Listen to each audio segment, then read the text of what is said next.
The Big Island, Hawaii, is a place like nothing I've seen before. It's a tropical island covered in lava stone and a wild variety of biomes across the island.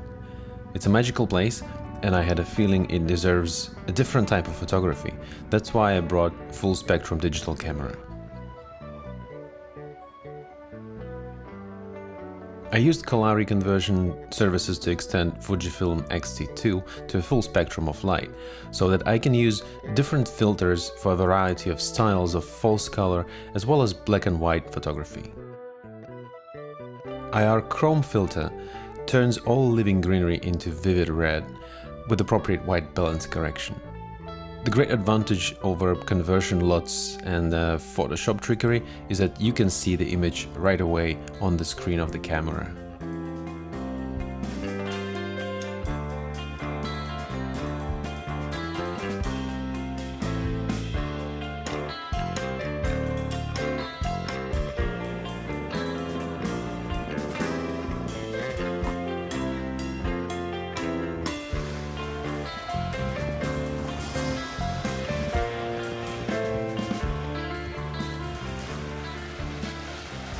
I think that the combination of colors of blue sea, red trees and black lava stone looks quite interesting. I also had a second camera with me just to be able to take normal photographs, but with a full spectrum camera you can actually use a special filter which is called hot mirror, which filters out all infrared and ultraviolet light and allows you to take normal photographs.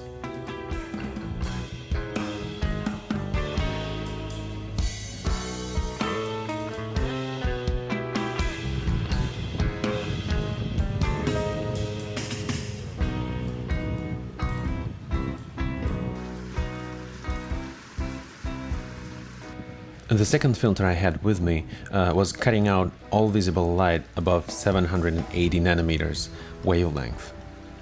Capturing mostly infrared light make the image lose colors, and black and white conversion is necessary to make it look good.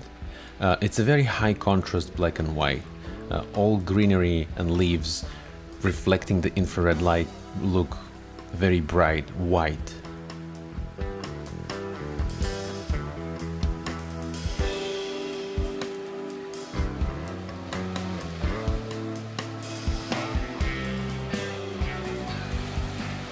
I was very excited to try out the combination of infrared camera and long exposure. Being around the sea, it's very tempting to take these smooth seascapes. I experimented a little bit with long exposure and intentional camera movement to create these very abstract images.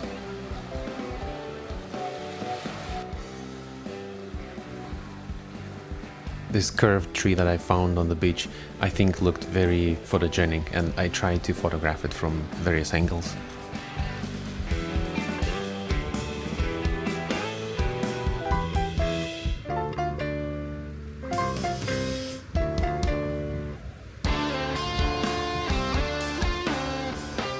The big mistake for me was to bring a large and heavy camera bag with a lot of equipment. I had to carry it around everywhere, and it was quite hot for me, 27 Celsius or around 80 Fahrenheit. It's very humid there, and it was a challenge. I was sweating a lot.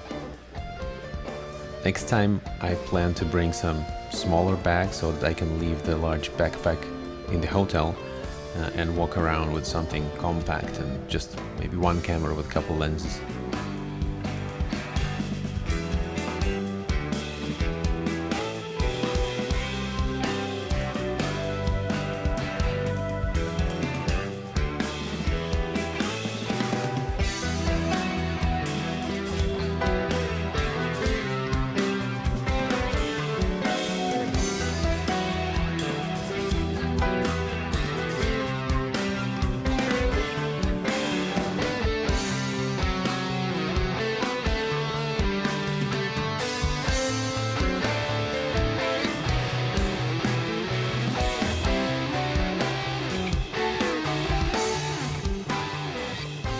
On this long exposure image, it looks like there's lava in the sea, but actually it's just algae growing on the stones and it reflects the infrared light.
We visited observatory on Mauna Kea, and retrospectively you probably want to go there with a bit longer lenses.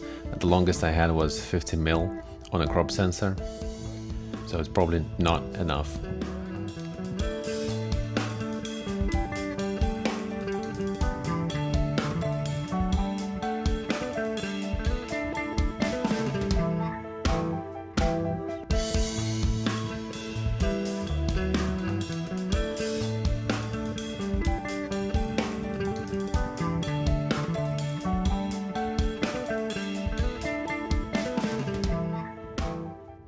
The road up the mountain is pretty extreme. There's an outpost that only allows cars with serious off-road capabilities to pass through, and so the drive up and down was quite a bit extreme, but nothing too crazy.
These pictures were taken with a full spectrum of light, no filters at all, and playing a little bit with white balance allows to achieve this semi-realistic look.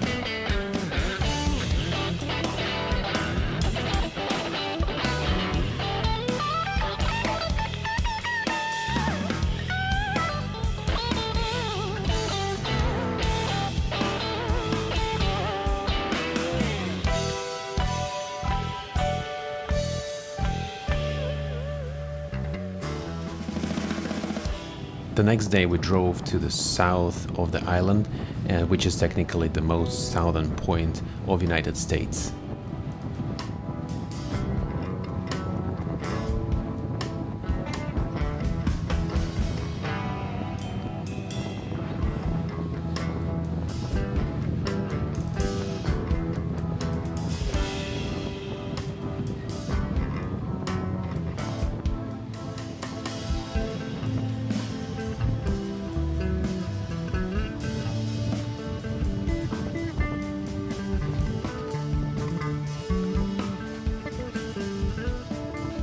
The ocean is very active there, the wind is very, very strong, and you can see it by the shape of the trees.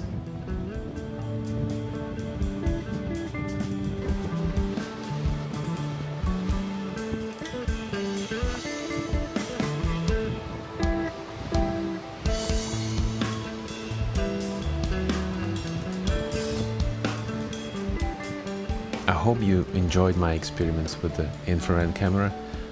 If you want to see more, subscribe to the channel, and I'm looking forward to see you next time.